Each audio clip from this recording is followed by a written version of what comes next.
नमस्कार बंधुरा अपनार रान्नाघरे सकलके स्वागत। बंधुरा आज के आमी सजने पातार एकटा रेसिपि तैरी करे देखाबो। एत सुंदर खेते हय एई रेसिपिटी, तो एइटा दिए आपनादेर भात खावा हये जाबे।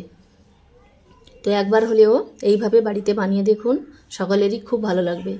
ताछाड़ा सजने पाता जादेर लो प्रेसार रयेछे तादेर जन्य तो खूबই उपकारी এই পাতাটি।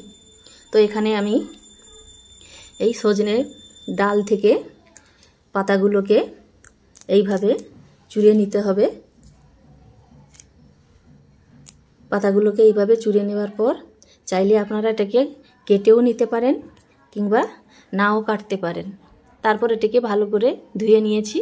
তো এবার আমি এটাকে নুন ও হলুদ দিয়ে সেদ্ধ করে নেব। বন্ধুরা এখানে আমি সজনে পাতাটা নুন হলুদ দিয়ে সেদ্ধ করে জল ঝরিয়ে একটা ঝুড়ির মধ্যে ঢেলে জলটা ঝরিয়ে নিয়েছি।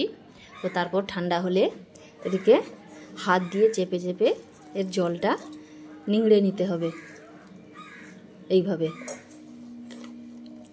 তো জলটা নিংড়ানো হয়ে গেলে এবার আমি চলে যাব রান্নায়। তো এখানে ওভেনে কড়া বসিয়ে অল্প সরষে তেল দিয়ে দিয়েছি। তো এবার এই তেলটা গরম হয়ে গেছে। তো এবার এই পাতাগুলো দিয়ে দেব।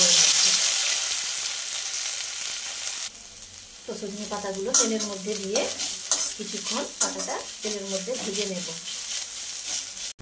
তো সজনে পাতাটা তেলের মধ্যে কিছুক্ষণ ভেজে নেবার পর শাকটাকে এক সাইড করে দিয়ে আবারও অল্প সরষের তেল দিয়ে দিয়েছি। এই তেলের মধ্যে 4টে শুকনো লঙ্কা দিয়ে শুকনো লঙ্কাটা ভেজে নেব।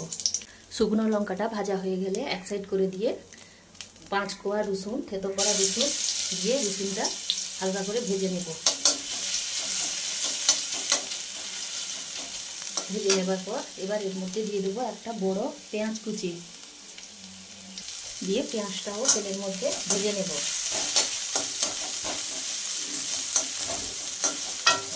এইভাবে শাকটা পেঁয়াজের সঙ্গে এইভাবে মিশিয়ে নেব। আর এখানে ছড়িয়ে দেব হাফ চামচ চিনি।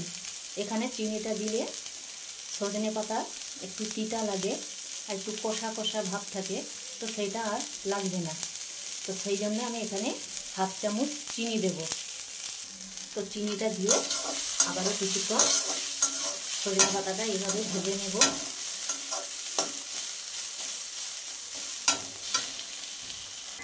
তো এখানে আমার শাকটা ভাজা হয়ে গেছে। এবার আমি গ্যাসের ফ্লেমটা বন্ধ করে দেব। তো তৈরি হয়ে গেল আমার সজনে পাতা ভাজা।